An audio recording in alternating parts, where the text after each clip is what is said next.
Voilà, donc dans cet ouvrage, on s'intéresse à la montagne comme objet politique, hein, au sens large, c'est-à-dire comment des territoires, des régions, voire même des sociétés qualifiées donc de montagnardes, sont identifiées comme des enjeux par différents acteurs portant des agendas différents, qui ont des visions différentes de ces territoires, justement, et on s'intéresse donc vraiment à toutes ces conceptions de la montagne qui sont au cœur de débats, donc on qualifie aux politiques au sens large. Et cette conception politique de la montagne est formulée, enfin est aboutie lorsqu'elle est formulée au travers de politiques publiques qui prennent en compte cette spécificité et qui estiment que ces territoires et sociétés méritent des mesures particulières. Alors, dans cet ouvrage, on offre un panorama d'un siècle et demi de justement cette constitution de montagne comme objet politique, et on voit, au-delà du terreau symbolique, les mythes à la Guillaume Tell sur laquelle repose nombre de ces visions, on s'intéresse, on voit que la montagne est inscrite sur l'agenda politique suisse lors des formulations des politiques forestières au milieu du 19e siècle. Et après, on va voir différentes évolutions avec une étape marquante, la définition de la montagne comme espace de vie suite à une motion déposée en 1924 par un conseiller national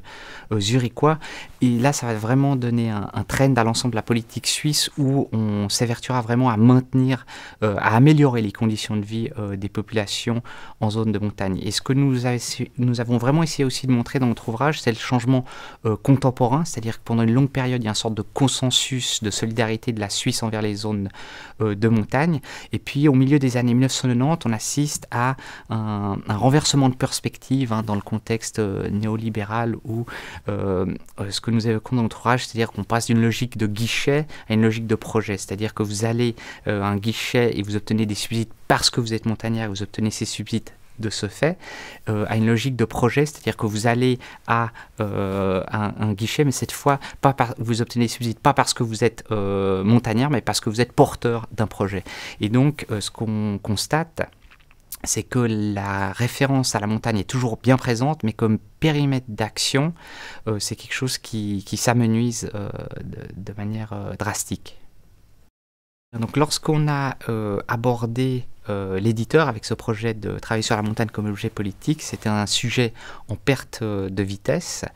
Et nous avons eu de la chance puisque en septembre 2011, un conseiller d'État Grison, Theo Meissen, a déposé une motion aux chambres demandant à ce qu'une stratégie soit définie pour les zones de montagne. Donc actuellement, c'est un sujet d'une brûlante actualité. L'Office fédéral du développement territorial et le secrétariat d'État à l'économie ont reçu mandat du Conseil fédéral de réfléchir à une stratégie pour les zones de montagne et les zones rurales. Donc la Suisse, actuellement, donc dans ce grand panorama historique,